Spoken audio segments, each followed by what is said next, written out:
Të nderuar shikues, përshëndetje, dojmë së bashku në edicionin informativ këtu në ekranin e kanalit 7, ku ndër të tjera do të ndiqni. Prokuroria e posaçme kërkon arrestimin e Belinda Ballukut, shkres kuvendit për heqjen e imunitetit, reagon kryeministri, do mbajmë qëndrim të drejtë. SPAK lëshon urdhër arresti për tenderat e Agjencisë Kombëtare të Informacionit, arrest në shtëpi për drejtoreshën në kërkim 2 biznesmen. Ministrja e Jashtme Elisa Spiropali takon homologun grek në Athinë, kërkon heqjen e ligjit të luftës dhe mbështetje për anëtarësimin e Shqipërisë në Bashkimin Evropian. Kryeministri Rama paralajmëron anëtarët e kabinetit qeveritar dhe drejtuesit e institucioneve, kush nuk jep informacion brenda afatit përballet me sanksione.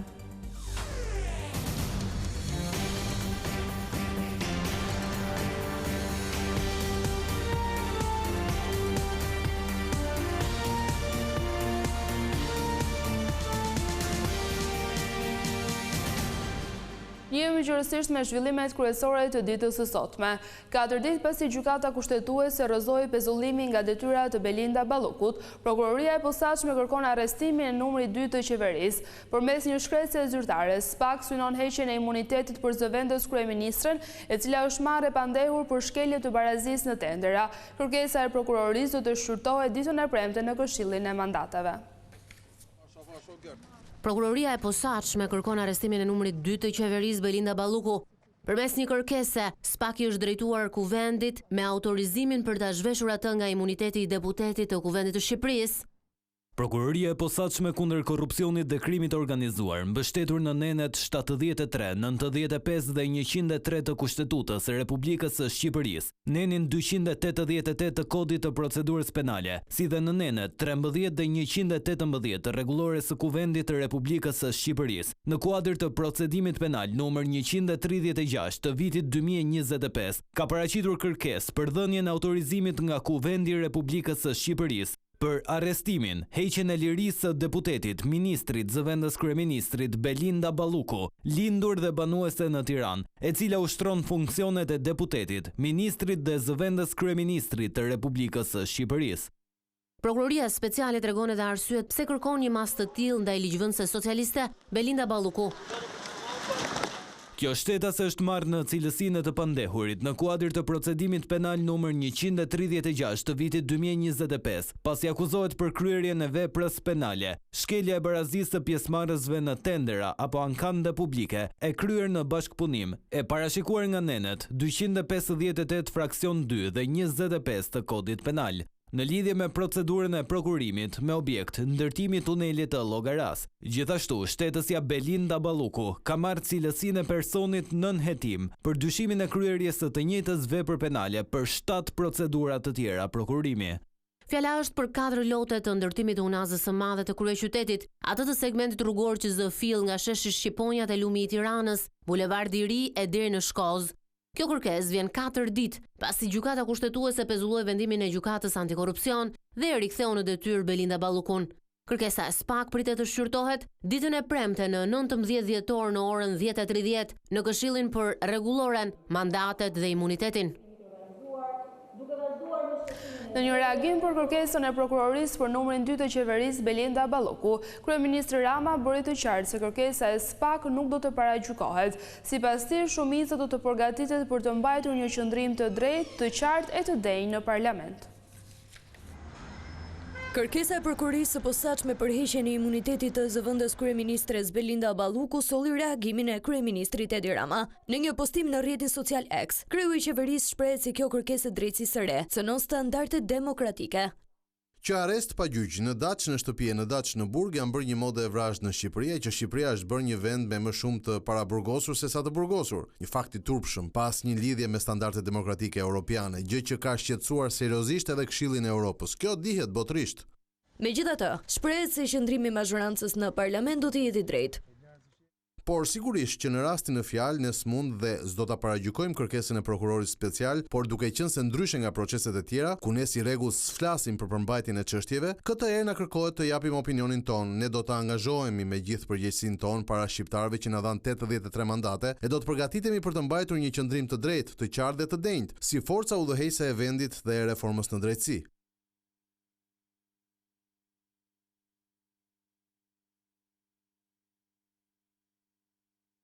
Kryetari i Partisë Demokratike Sali Berisha reagoi menjëherë pas kërkesës së SPAK-ut për heqjen e imunitetit të zëvendës kryeministres Belinda Balluku. Ai shkruan se kryeministri Rama do ta mbrojë zëvendësen e tij me çdo çmim sepse sipas tij ata i kanë ndarë bashk 50 milion euro. Berisha shton se pas këtij vendimi të prokurorisë së posaçme është ora e qytetarëve që ta thonë fjalën e tyre në protestën kombëtare të opozitës në datën 22 dhjetor.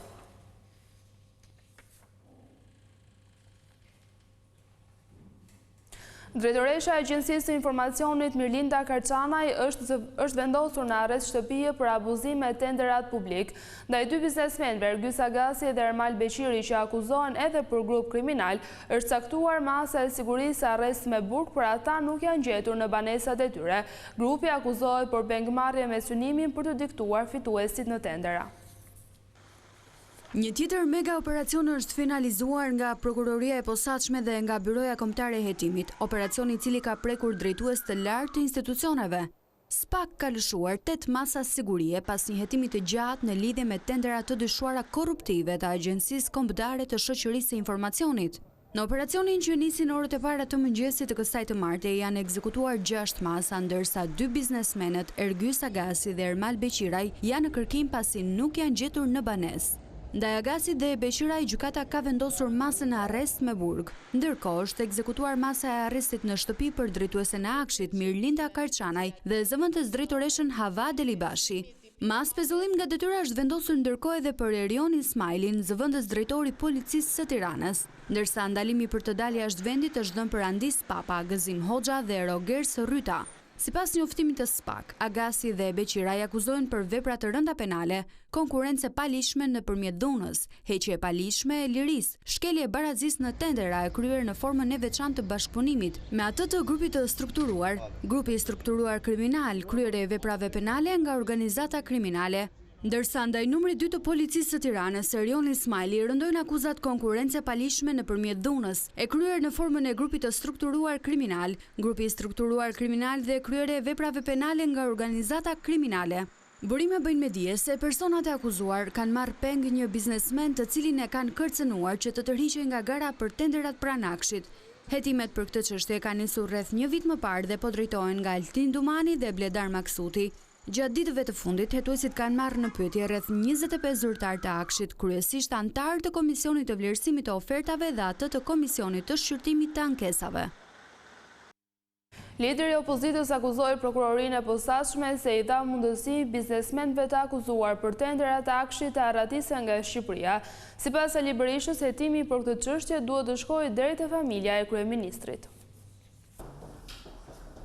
Kryetari i Partisë Demokratike Sali Berisha komentoi operacionin e fundit SPAK-ut për tenderat e zhvilluar nga Agjencia Kombëtare e Shoqërisë së Informacionit, duke denoncuar largimin nga Shqipëria të Ergyes Agasit dhe biznesmenit Ermal Beqiri. Në një konferencë me gazetarët, Berisha i cilësoi kallë për urdhër arrestet e lëshuara nga Prokuroria e Posaçme. Por e vërteta është se këto janë mandate kallë kryesore, sepse Ergyes Agasi ka 3 javë që ka ikë nga Shqipëria i njoftuar. Ose nga Vlora Hyseni, ose nga Edi Rama, ose nga Altin Dumani. Një nga këta 3. Sipas kryetarit të Partisë Demokratike Berisha, hetimi nuk do të jetë i plot nëse nuk përfshihet bashkëshortja e kryeministrit Edi Rama. Në rast se nuk vihet para përgjegjësisë Ergyes Agasi, Ermal Beqiri, Linda Rama, Armand Frangu, mbetet një dosje kallë, që historinë e shtetit shqiptar nuk ka patur një njeri si kjo që shihni, që të zhvillojë 250 tendera sekrete për familje, për vetëm që të fitoj familja kryeministrit. Sipas Berishës, biznesmeni Gerond Meçe është marrë peng për shkak të tenderave të zhvilluar nga Akshi. Gerondin organizoi marrjen peng njeriu më i afërt i Edi Ramës, Ergyes Agasi, bashkë me një drejtor të policisë Tiranës, e çuan për kompetencë tek Suelçela, ky kishte arrit të filmoj pengmarrjen e tij, u arratis me njëherë dhe ka marrë azil Kryetari i Partisë Demokratike Sali Berisha prej kohësh ka denoncuar jo pak herë Ergys Agasin e tenderat e zhvilluar nga Akshi. Gjatë një vizite zyrtare në Athinë, Ministre e Jashtme Elisa Spiropali kërkoi heqjen e ligjit të luftës nga Greqia. Ajo shpreu edhe vullnetin e qeverisë për të zgjidhur me mirëkuptim çështjen e kufirit detar. Homologu i saj grek nga ana tjetër nuk i komentoi deklaratat, por vuri në dukje ndihmën e dhënë nga Athina zyrtare në integrimin e Shqipërisë. Shqipëria kërkon heqjen e ligjit të luftës nga Greqia. Gjatë një vizite në Athinë, Ministre e Jashtme Elisa Spiropali krah homologut të saj Georgios Gerapetritis u shpreh se dy vendet nuk duhet të ndikohen më nga vendimet të së shkuarës. Duke qenë partner në NATO, të lidhur nga një traktat miqësie dhe me perspektivë përbashkët europiane, Shqipëria mbështet përfundimin sa më parë të çdo lloji reference ligjore atavike nga lufta e dytë botërore me pasoja në marrëdhëniet aktuale, e cila nuk pasqyron realitetin e marrëdhënieve tona si aleat dhe si miq. Nuk munguan as thirrjet për rikthim të dialogut sa i përket kufive detar. Madje krye diplomatia shqiptare theksoi se vendi ynë kërkon zgjidhje paqësore të çdo ngërçi që mund të krijohet. Shqipëria mbetet po ashtu e përkushtuar për zgjidhjen e çështjeve të lidhura me kufirin, përfshirë dhe delimitimin e hapësirave detare në përputhje me të drejtën ndërkombëtare dhe parimet e marrëdhënieve të fshirësisë së mirë, ku palët janë plotësisht të hapura për dialog konstruktiv. Ndonë se nuk pati një reagim të ministrit të jashtëm grek sa i përket problemeve mes dy vendeve. Gerapetritis vlerësoi rrugtimin e Shqipërisë në BE. Greqia ka qenë pararojë i idesë së Ballkanit Perëndimor në BE. Ne mbetemi fort nxitse në këtë drejtim. Ne përshëndesim progresin e Shqipërisë që çojnë në hapjen e bisedimeve për anëtarësim. Pra, vlerësojmë kujdesin e veçantë për respektimin e të drejtave të minoritetit grek që përbëjnë përparësi për ne. Ekzistojnë mundësi të zgjerimit të bashkëpunimit cilësor dhe sasior. Gjatë diskutimeve mes dy diplomatëve u prek dhe çështja pronësore të qytetarëve shqiptar në Greqi, teksa theksi u vu tek bashkëpunimi mes dy vendeve për të arritur në një dakordsi. Shqipëria është përgëzuar nga komisionerja e zgjerimit Marta Kos për ecurinë e procesit të integrimit, ndër të tjerë ajo vlerësoi faktin se vendi ka hapur të gjithë grup kapitujt në vetëm 13 muaj. Komisionerja Europiane për zgjerimin Marta Kos ka vlerësuar përpjekjet e qeverisë shqiptare për integrimin sa më të shpejt në Bashkimin Evropian. Gjatë fjalës së saj përpara konferencës ndërqeveritare me Malin e Zi në Bruksel, komisionerja foli për progresin që disa prej vendeve kandidate kanë bërë në vitin e fundit. Katër që jone preferuar ka bërë hapa të mëdhenj dhe unë jam shumë e lumtur që vendet anëtare i njohin përpjekjet e tyre. Shqipëria ka hapur të gjithë grup kapitujt në vetëm 13 muaj. Kjo është një provë fort që leadershipi po bën çdo gjë që është e mundur për procesin e pranimit dhe sigurisht një provë fort që qeveria po bën më të mirën për popullin e saj. Më shumë se 90% e shqiptarëve e mbështesin procesin e zgjerimit. Vendi ynë aspiron mbylljen e të gjithë grup kapitujve deri në fund të vitit 2027 dhe anëtarësimin me të drejta të plota në blok brenda vitit 2030. Sipas progresit të bërë, Shqipëria pritet të jetë vendi i radhës që do t'i bashkohet bllokut pas Malit të Zi, i cili mbylli këtë të martë 5 grup kapitujt e radhës. Moldavia dhe Ukraina janë gjithashtu dy nga kandidatet aspirante për t'u bashkuar Unionit në vitet e ardhshme.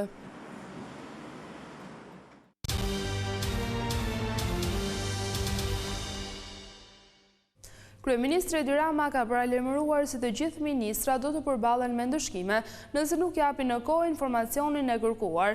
Shefi i qeverisë përsëriti edhe angazhimin për të dekriminalizuar shpifjen për gazetarët. Ministrat apo institucionet që nuk japin informacion brenda afatit 10 ditor do të përballen me sanksione.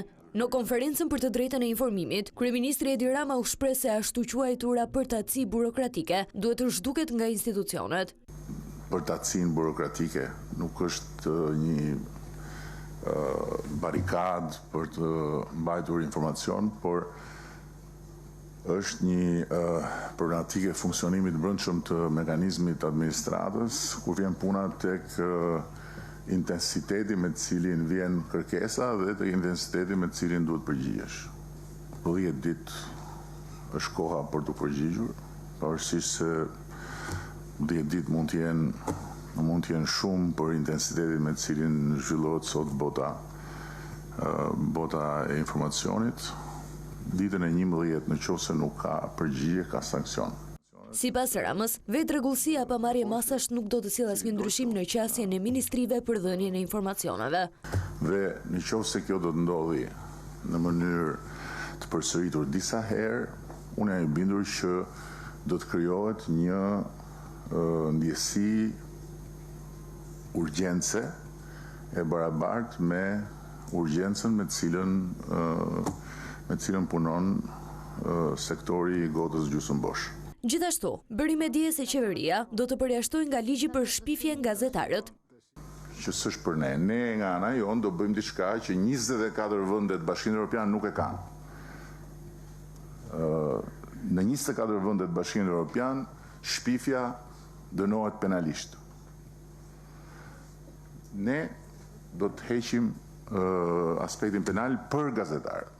Për gjithë ata që jetojnë me informacionin dhe punojnë me informacionin. Pjesë e tryezës ishte dhe i ngarkuari me punë i delegacionit të Bashkimit Evropian në Shqipëri, Andre Rizo, i cili deklaroi se ka vonesë të vazhdueshme në dhënien e informacionit. Transparenca nuk është unifikuar, zbatimi jo konsistent i unitetit të opinionit publik dhe dhënia me vonesë e informacionit. Bashkimi Evropian do të vijojë të mbështesë Shqipërinë në të drejtën e transparencës dhe e informimit. Gjatë konferencës u prezantua dhe Transparent Albania, një faqe që do përfshi jo vetëm informacionin mbi transparencën buxhetore, por do të ketë një portë unike në të gjitha programet e transparencës. Hetimin dhe kompanisë Bankers Petroleum për do me qindra milion euro ndaj shtetit shqiptar ka sjellë vonesa në shlyerjen e detyrimeve për nën-kontraktorët. Punonësit e njërës prej këtyre kompanive kanë protestuar këtë të martë duke kërkuar rrogat. Rreth 150 punonjës të firmës nën-kontraktore të Bankers Petroleum Global Energy kanë dalë paraditën e kësaj të marte në një protestë pranë zyrave të kompanisë në Fier. Ata thonë se kanë vonesë të pagave për shkak të pamundësisë financiare të kompanisë me pretendimin se Bankers nuk ka shlyer detyrimet ndaj Global Energy. Protestojmë sot sepse kemi vonesë të rrogës të muajit nëntor. Ne kemi afat kohor të rrogës nga data 8 deri në 12 dhe rroga nuk është hedhur akoma. Ne kemi lënë me fjalë një javë afat dhe akoma nuk na kthejnë përgjigje konkrete. Kompaninë Bankers tani për shkak me gjithë informacionet që kemi është një kolaps për mbytjen e doganave, akcizës me informacionet që kam unë. Situata ka qenë problematike prej disa muajsh, por nëntori është muaji i parë që kompania nuk mundet t'i paguajë punonësit. E megjithatë, ajo çfarë i shqetëson më shumë ata është vimësia e kompanisë pas deklaratës zyrtare se dogana ka bllokuar infrastrukturën nxjerrëse të vendburimit të Patos Marinzës. Jemi jashtë afatit për marrjen e pagave. Në kontratë kemi në datën 12, sot është data 15 dhe ne nuk kemi marrë akoma pagat. Pra ka kaluar me një muaj? Jo, të pagat e nëntorit. Disa ditë? Po, disa ditë kanë kaluar. Për shkak të informacioneve të fundit dhe çfarë kemi lexuar në media, dhe ne jemi shumë konfuz dhe shumë të indinjuar dhe çfarë mund të ndodhi se po vjen afron dhe muaj tjetër ne nuk kemi marrë pagat e muajit nëntor. Punonësit pohojnë gjithashtu se të gjitha firmat nën-kontraktore ndodhen në këtë situatë kolapsi dhe nëse nuk do të ketë asnjë reagim, të gjithë punonësit do të bëhen bashkë me protesta të vazhdueshme. Prej disa muajsh tashmë, Bankers Petroleum ndodhet në një krizë për shkak të një hetimi nga prokuroria e Fierit, ku zbulua se kompania e cila prej më shumë se 20 vitesh nxjerr naftë në Patos Marins ka shmangur për vite të tëra me radh taksat. Sipas hetimeve, gjatë periudhës 2004-2024, kompania ka eksportuar dhe ka shitur naftë me një vlerë totale prej 532 miliard lekësh, rreth 5 miliard euro, por ka deklaruar humbje prej 11.7 miliard lekësh dhe nuk ka paguar asnjë tatim fitimi. Konkurrentët e spektaklit Albania's Got Talent elektrizuan skenën në mbrëmjen e dytë gjysmëfinale, vetëm 2 prej tyre u përzgjodhen nga juria për të kaluar në finalen e madhe.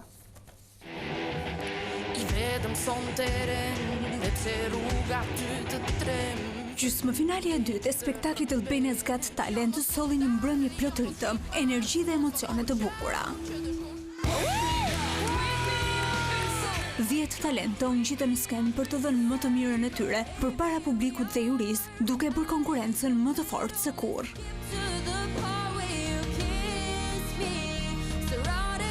Por por vetëm grupi Toxic Record dhe Alba Folk arritën të siguronin një bilet për në finale, duke u bërë zyrtarisht kandidat për të rrëmbyer çmimin e madh.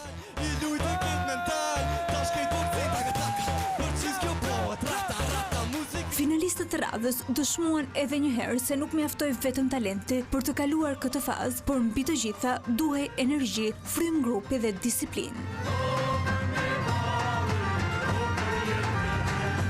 Performancat e kësaj nate sollën një larmi zhanërësh dhe emocionesh, duke dëshmuar nivelin e lartë të këtij sezoni.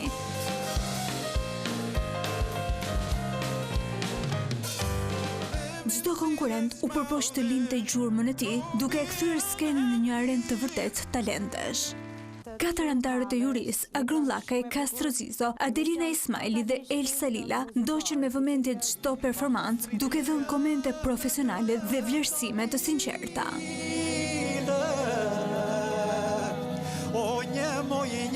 Përzgjedhja e vetëm 2 finalistëve nga 10 konkurrentë që shkëlqyen e bëri këtë gjysmë finale edhe më të tensionuar. Alba Folk. Por rrugëtimi nuk përfundon këtu. Gjysmëfinalet vazhdojnë dhe Albania's Got Talent në moderimin e Isli Islamit rikthehet sërish të hënën e ardhshme në ekranin e Vision Plus për të dhuruar edhe më shumë emocione dhe surpriza.